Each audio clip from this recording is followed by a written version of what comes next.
grateful to the public for heeding our call to be extra cautious on our highways, which as I said, has resulted into far fewer incidents of crime and accidents on our highways. As a matter of fact, from our records, we have seen a marked drop in the number of criminal incidents and fatalities on our roads that you've heard yesterday, NTSA release, that we had some market drop from 3,700 recorded in the year 2017 to 3,156 last year. The drop could be marginal, but saving of a life, of every life, is important. Every life counts. Having said that, we wish to reiterate that it is important that every one of us, be it a driver, a cyclist, whether motorized or pedal, or a pedestrian, to use our public roads with greater sense of responsibility. Because as we said last time we met here, that when you get behind a wheel, bear in mind that you are assuming a very serious responsibility over your own life in the first sense and the lives of others. And that applies to cyclists, including pedestrians. So we repeat that cyclists, whether pedal or motor, should always wear or use protective gear. Because in the event something untoward happens, they run the risk of putting themselves into serious harm or even losing their lives.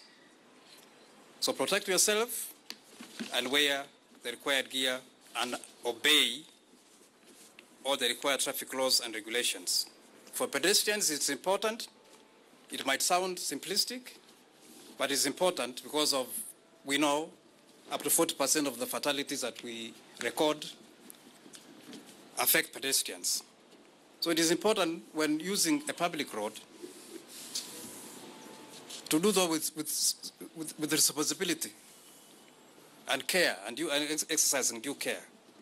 Use footbridges whenever they are available, and do as we have always said, look left, look right, and look left again before crossing, especially at night, because don't make an assumption that the driver has seen you. They may not have seen you. Number two, we have invited you to inform that the reforms and the transformation program in the National Police Service is firmly on course, and that we have been implementing the directives given to us by His Excellency the President on the 13th of September last year. And we have done a couple of things which I want to enumerate to you. The first one is, as had been instructed, all police officers were paid their house allowances as approved by the SRC, and they got paid in the last month.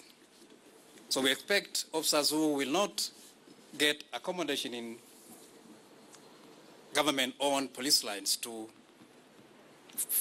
make private arrangements to get alternative accommodation, effective next month. Secondly, the process to procure this uniform that I have, including Mr. Awino and Mr. Mbogwa here, is firmly on course for everyone in general duty to be kitted. And as you know, the instructions we have is that the materials that will be used will be sourced from local manufacturers and will be stitched by our own people at NYS.